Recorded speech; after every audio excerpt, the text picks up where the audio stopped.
Salutations everybody, it is Maddie here today. We're going to be talking about the Game Awards. I personally believe there's a serious growing problem with this show that should be amended as quickly as possible. And I also want to get into what a lot of people are labeling a conflict of interest between Kojima and Jeff Keighley and this year's show in particular. But let's start off with what I really think is the major problem with this show, and it's 2018 games being included in the 2019 show. So it was very clear last year there was a deadline for the Game Awards, because last year in December we had the launch of Super Smash Bros. Ultimate, an excellent fighting game. I have over 150 hours in it. It is so much fun. A lot of people really like it, and what that game is doing is truly monumental. They're blending together so many brands. There's never going to be a fighting game like it. It's something worth celebrating, but it did not make an appearance at the Game Awards last year because it came out too late. The discussion sparked up that maybe the Game Awards should be pushed back, and now it's being amplified because now we're seeing Super Smash Bros. Ultimate in so many categories across this year's Game Awards. And all I'm going to say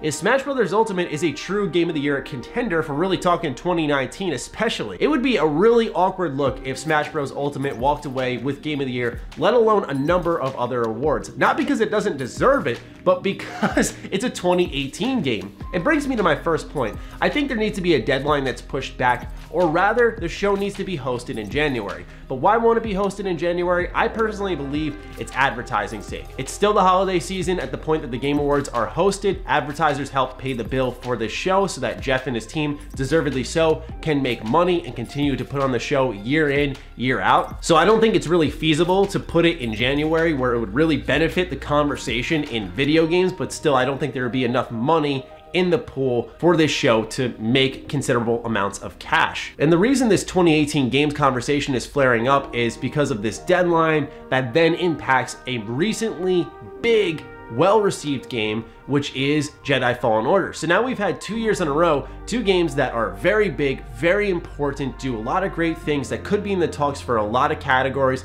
Maybe Jedi Fallen Order isn't a Game of the Year contender, but it could definitely be in Best Action Adventure, for example, and it's omitted completely because it did not meet the deadline requirements for this show. And I'm glad that there is a deadline so that people who are on this jury are considering all the games for this show over the course of time and they know where their cutoff is. And there's only so long you can wait until the show has to be prepared, ready to go. People can vote, get the fans involved. So I understand the concept of the deadline, why it has to be where it is, and that's why it just makes sense. Push it back to January, where it would actually be a less pressure situation. All games across that entire calendar year could be considered. For a show that's about growing gaming and bringing more people into gaming and spreading awareness of gaming, it would be really weird if a first timer came in and saw a 2018 game start walking away with a ton of 2019 awards. And in the case of Jedi Fallen Order, this could have been its year, right? It could have been in a lot of categories and it could have walked away with a lot. And that's not to say it's truly not a good game when we look at next year,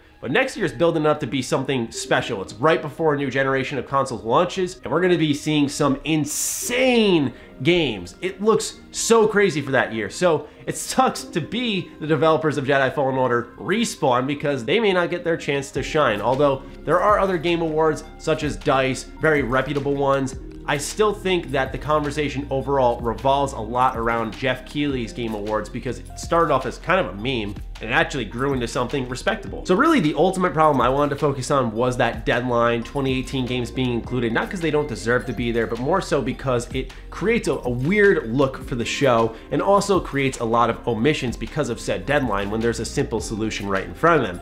Now I want to talk about this conflict of interest thing as well when it comes to Kojima and Death Stranding. So it's no secret whatsoever that Jeff loves Kojima. Kojima apparently loves Jeff. They're little best buddies. They've been together for a while. For God's sakes, if you watched Gamescom this year, it was literally like half the show was just talking about Kojima while all these other games cycled out. And then when Kojima hit the stage, it was this big production, this big celebration. And I were a developer at Gamescom 2019, I'd be kind of upset because it felt like I wasn't important at all. And granted, Kojima earned his status, but there was this level of higher treatment that was incredibly obvious on so many levels. This guy made an emotionally impactful trailer for him because he showed up to Gamescom. Look, I will never minimize anything that Kojima went through because I can't even begin to imagine how horrible it was to work for Konami, but you can't say there isn't a little bit of favoritism going on here. I mean, this is a little extra, a little bit. And I know that they're good friends, but I mean, we just gotta take one close look at what's happening here. And I sort of understand where people initially are coming from. And with those actions being on display, everyone there seeing it, seeing the favoritism, the love that was shown for Kojima. Once again, I'm not saying the guy doesn't deserve it, but then people get suspicious when you look at Death Stranding being in the Game of the Year conversation, even though it's sitting at an 83 on Metacritic across all critic reviews. Now, it's one of those love it or hate it games, but I understand why folks would look at it as a conflict of interest, but it's not up to Jeff Keighley. That's the thing a lot of people don't seem to understand, is that he doesn't pick all of these out. And I'm sure as a host or a producer, someone imagine he has sway, but he's just that, he's hosting the show. I don't even know if Jeff is actually on the jury. There's like 80 other people who help pick all these games for all these categories, critics who create reviews year in, year out. So in the terms of these two being close and that being why Death Stranding is in the Game of the Year conversation, it's not the case whatsoever. I think there is actually a case to be made of, hold on, this game is an 83 on Metacritic. There are a lot of people who don't like it. It is a little more divisive, but it's in the Game of the Year conversation. I'm not gonna walk around Kojima's cracked eggshells here in the industry when I say that it looks a little silly, because I know that no other game getting an 83 on Metacritic would be touching the Game Awards whatsoever. Not that it doesn't deserve it. I personally haven't played it, so I'm not going to speak from experience whatsoever on the title. It doesn't seem to be one that speaks to me, but I will give it a chance eventually when I have some time to play it. Right now I'm playing Jedi Fallen Order, I'm playing the new Pokemon game. But it does bring about snubs in the conversation. Some people are like, why is Control there? I don't know what Control is. Well, Control reviewed super well. Like, it's a really good game. Worlds is benefiting from what we would call a nostalgia bump. I love the game to death. It's very clean, polished,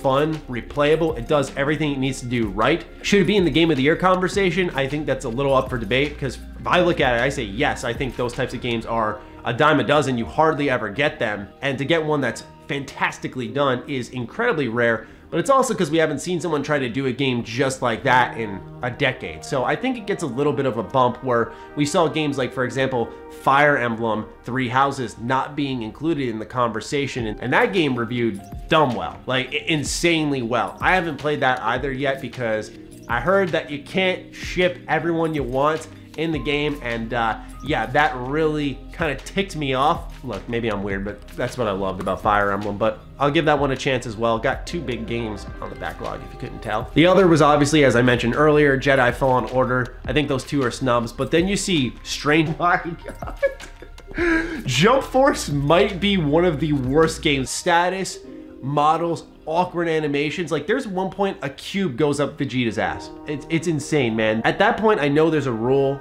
We have to have 5 nominations per category. Cut it down. Cut it down. This is once again about building respect for the industry. Having 2018 games suddenly taking away awards in 2019, having a game like Jump Force in there in the conversation for best fighting game. Yeah, it won't win anything, but my God, it should not be there. You know, when it comes to Kojima, Jeff, people complaining about Death Stranding being in the Game of the Year conversation, is this a conflict of interest?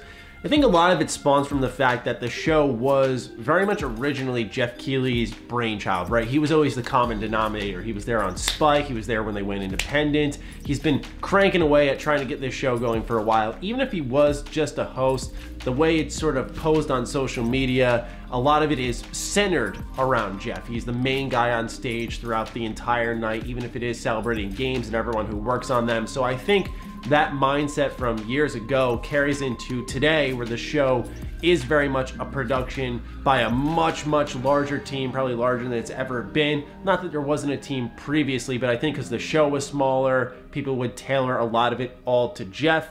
And so now I think that same line of thinking still there, despite things being bigger and not counting for pretty much everything I mentioned throughout this video. So I'm still looking forward to the Game Awards. I just figured I'd fire away with some feedback, because I think in the terms of what I said in the beginning of the video, that's more so what the show should, I believe, adjust to. While the second half, more of a discussion about what has been a pretty popular topic that I think a lot of folks are really misinformed on. So I'd love to hear your thoughts on the Game Awards. I apologize if you love Kojima and maybe I said something that you didn't like, but We all got opinions, folks. So thank you so much for tuning in. Thank you for giving me your time, and thank you to the patrons. Much appreciated for all of you allowing this to be a career for me. Now, I'd love to hear from all of you in the comments down below. So once more, I'm gonna say fire away, and I'll catch you guys in the next video. Stay sexy, stay active. I love you all.